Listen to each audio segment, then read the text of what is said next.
Hello friends, in this video we are going to study a brief history of modern India by Rajiv Ahir IPS, chapter 37, First General Election. With the constitution coming into force in 1950, India no longer had a dominion status and could sever any remaining links with Britain. It was a sovereign. Sovereign means it has the powers to take decisions internally and externally. Democratic Republic. India became sovereign, democratic and republic. The provision of the constitution relating to citizenship and Article 324, the Election Commission, were brought into force on November 26, 1949. While the rest of the constitution came into force on 26 January 1950. The next year, the government wanted to go in for general elections to constitute the House of the People, the Lok Sabha, as the provided for in the Constitution. The founding fathers of the Indian Constitution incorporated certain aspects of the electoral procedure in Constitution itself. Part 15th, Article 324 and Part 14, Article 324 to 329 speaks about election. Groundwork for the elections. The Election Commission. The office of the Election Commission had been set up in a small way on January 25th, 1950. The Election Commission set up in 1950, January 25th. The first Chief Election Commissioners of India was Sukumar Sen. The first Chief Election Commissioner of India was Sukumar Sen, an ICS officer who assumed office on 21 March 1950. Although the Constitution provides for the appointment of other members of the Election Commission as and when necessary. For long after India became a republic, the Commission was a single-member one. The Election Commission of India is a permanent constitutional body established in accordance with the Constitution. It has been made independent of the government of the day. Under Article 324, the Election Commission of India has been vested with the power of the superintendence, direction and control of the entire process for conduct of elections to Parliament and Legislature of every state and to the office of President and Vice President of India. The Election Commission had to do a lot of groundwork before the first polls were held. Legislation for polls to measures were passed by Parliament which provided the detailed law under which elections were to be held. The first of these measures was the Representation of the People Act 1951.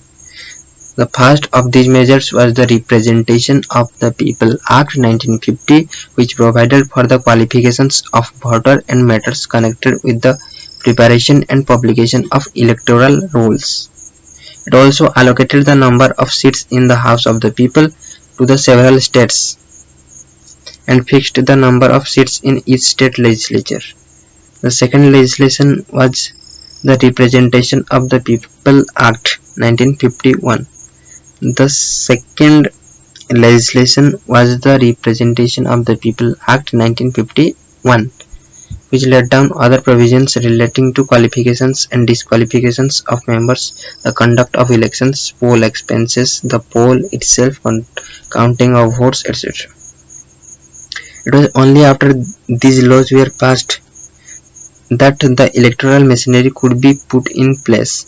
So the government was in a hurry to hold the elections as early as 1950, and then by the spring of 1951 the first phase of the election could be held only from October 15, 1951.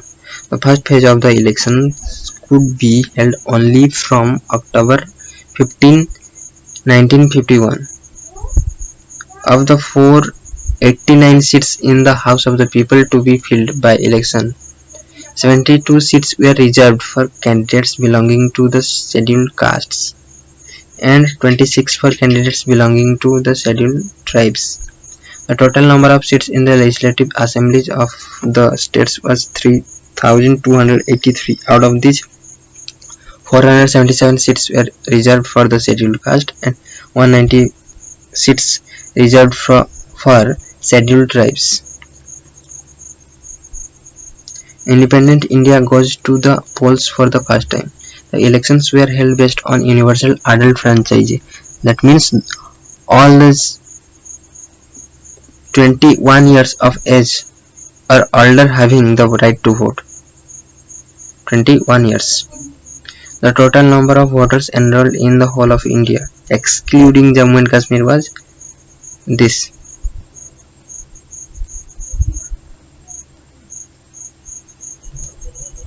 Roughly more than 173 million. Of these, approximately 45% were women voters. The total population of India, excluding Jammu and Kashmir, according to the 1951 census, was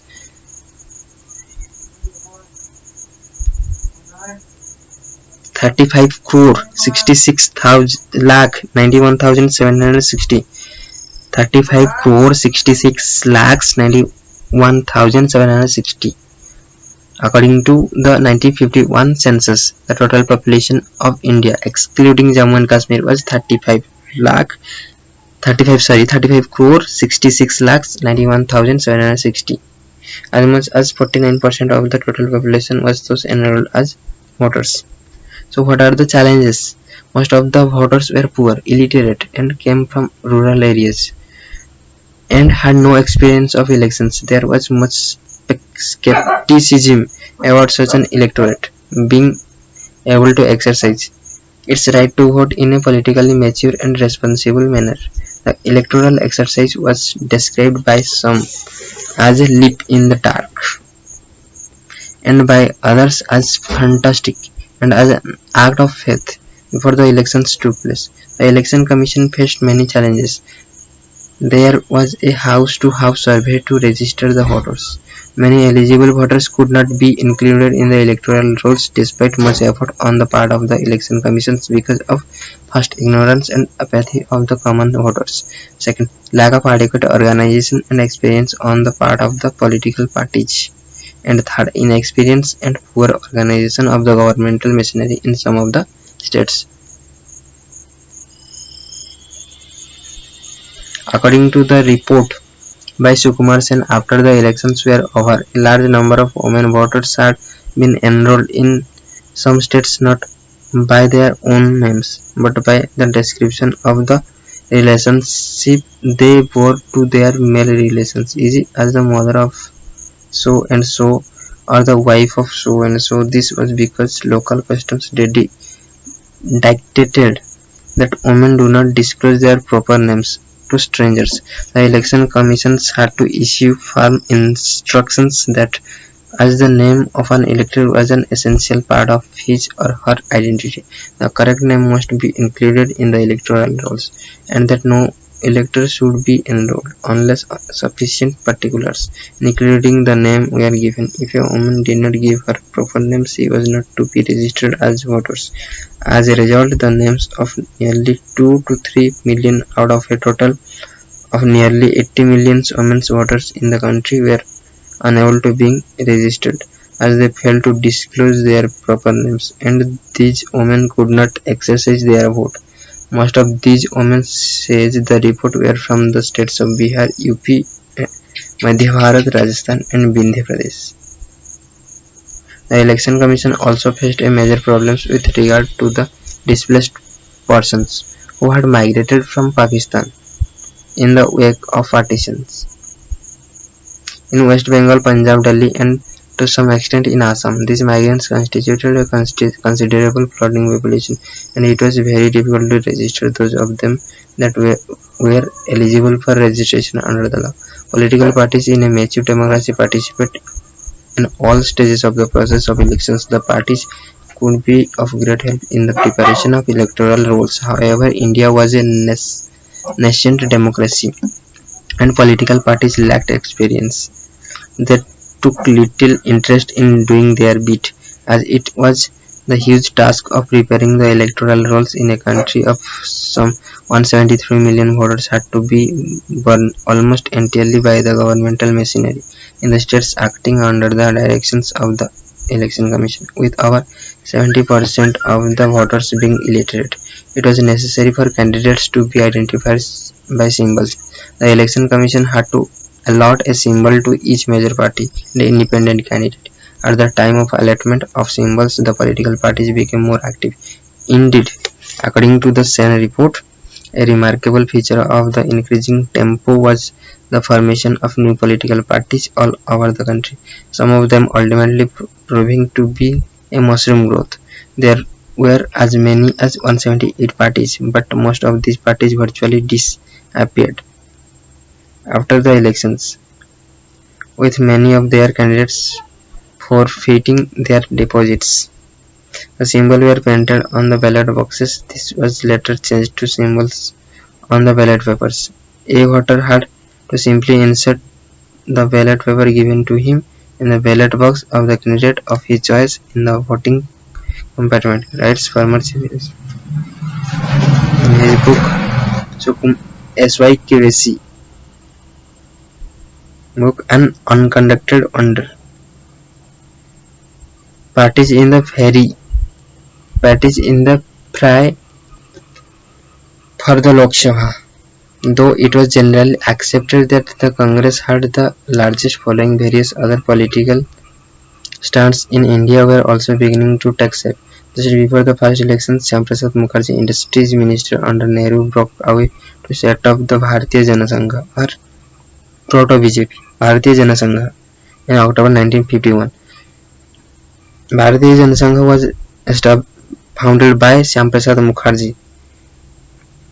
In October 1951, Dr. B.R. Ambedkar revived the Scheduled Caste Federation, which was later named the Republican Party. Another high-profile Congress leader, J.B. Acharya Kripalani, founded the Kisan Mazdoor Praja Party. Ram Manohar Lohia and Jai Prakash Narayan were the forces behind the Socialist Party, and other communists then united, having just abandoned an armed struggle in Telangana to contest. There were 53 political parties participating in the first general elections for the Lok Sabha seats. These included the 14 national parties, according to the report by the Election Commission of India. Besides, there were the independents.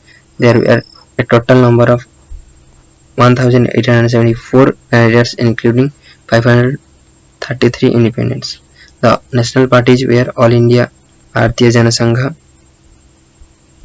Bolshevik Party of India, Communist Party of India, Forward Bloc Marxist Group, Forward Bloc Raikar Group, 6th Akhil Bharatiya Hindu Mahasabha, Indian National Congress, Krisikar Lok Party, Kisan Mazdoor Praja Party, Revolutionary Communist Party of India, Akhil Bharatiya Ram Rajya Parishad, Revolutionary Socialist Party, All India Scheduled Caste Federation, which founded by B.R. Ambedkar, Socialist Party. Conduct of elections. In the first general elections of the nation, there were 3 types of constituency: 314 with single seats, 86 with 2 seats, and 1 with 3 seats. The total seats thus were 489 from 401 constituencies.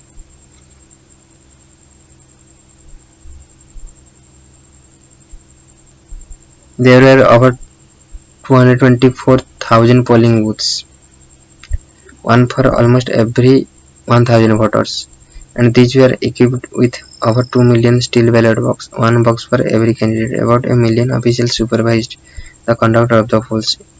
Indelible ink was introduced as a precautionary step. A mark was put on the voter's fingers as he or she went into vote, so as to prevent impersonation. The practice continues to this day. The first past the post system was the mode. So of the many candidates, whoever got the plurality or the largest number of votes would be elected. The winning candidate did not need to have a majority. The first past the post system was the mode. So of the many candidates, whoever got the plurality or the largest number of votes would be elected. The winning candidate did not need to have a majority. The voters' turnout for the elections was 45.7%. The people demonstrated their ability to vote with knowledge even though the majority of them were illiterate. The number of invalid voters was as low as 3 to 4%. The participation of women was significant, with some 40% of the eligible women voters exercising their vote. Results: Lok Sabha. The Indian National Congress contested 472 seats and won 364. A stupendous majority of the seats to the Lok Sabha. The CPI on 16 and the Socialist Party on 12, the only other parties to get two-digit numbers of seats. The KMPP on 9 seats, the BJS on 3 seats. The independents got the highest number of seats after the Congress. The Congress polled close to 45% of the total vote. The CPI got about 3.29% votes. The Socialist Party got 10.59% of votes. Some prominent winners were Gulzarilal Nanda and Lal Bahadur Shastri, who were to be future prime ministers. Delhi's first chief minister to be Chaudhary Brahma Prakash. Delhi's first chief minister to be Chaudhary Brahma Prakash, Humayun Kabir, A.K. Gopalan, Rafi Ahir, Kidwai, K.D. Malviya, and Subhadra Jasi. Dr. B. R. Ambedkar was defeated in the Bombay North Central, which was a reserved constituency, as a candidate of the Scheduled Caste Federation by his little-known former assistant and Congress candidate Narayan Sadhoba Kajrulkar. Dr. Ambedkar later entered Parliament as a Rajya Sabha member. Acharya Kripalani was the KMPP candidate, lost from Faizabad in UP, but his wife Suchita Kripalani defeated the Congress candidate Manmohini Sehgal in Delhi. After the votes were counted, the results declared the first Lok Sabha, or the House of the People, was constituted by the Election Commission on 2nd April 1952. Until this point, the Indian Constituent Assembly had served as an interim legislature. This is the first general election winners.